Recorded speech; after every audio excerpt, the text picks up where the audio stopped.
अभिकर्ताहरूको इजाजत पत्र नवीकरण गर्नको लागि यहाँहरूले आफ्नो ई-सेवा खल्ती र आइपिएस मार्फत गर्न सक्नुहुनेछ। मैले तपाईँहरूलाई ई-सेवा मार्फत एउटा डेमो देखाउन गइरहेको छु।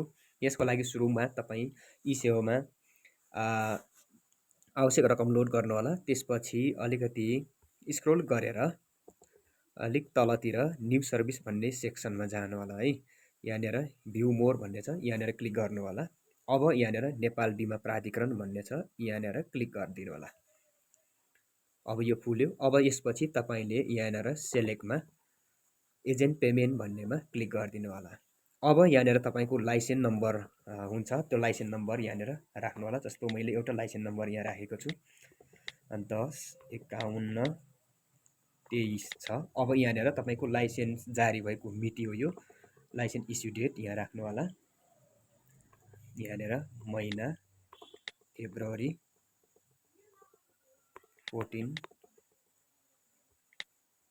2018 यहाँनिर यसरी राख्नु होला। अब तपाईले यहाँनिर क्लिक गरिसकेपछि अब तलतिर इन्स्युरर नेममा चाहिँ तपाईले कम्पनी छान्नु होला। कुन कम्पनीको लाइसेन्स नवीकरण गर्न गइराख्नु भएको छ त्यो छान्नु होला। जस्तो मैले नेपाल लाइफ छाने, Nepal life insurance company limited यहाँ आइसकेको छ।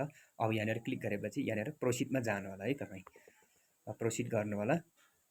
अब यति भइसकेपछि यहाँनिर नाम पनि दिन्छ, प्यान नम्बर, तपाईको लाइसेन्स नम्बर हैन, जारी मिति सबै यहाँ देखाउँछ र तपाईको रिन्युअल बापतको चाहिँ यहाँनिर रकम पनि देखाउँछ। अब यति तपाई निश्चित भइसकेपछि तपाईले प्रोसिड गरिदिनु होला।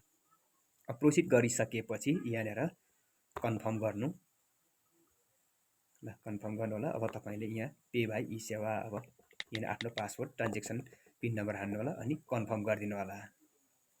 ल, यसरी तपाईले सजिलैसँग ई-सेवा मार्फत आफ्नो अभिकर्ता चाहिँ अभिकर्ता लाइसेन्स तपाईले सजिलैसँग नवीकरण गर्न सक्नुहुनेछ। हस्त, धन्यवाद।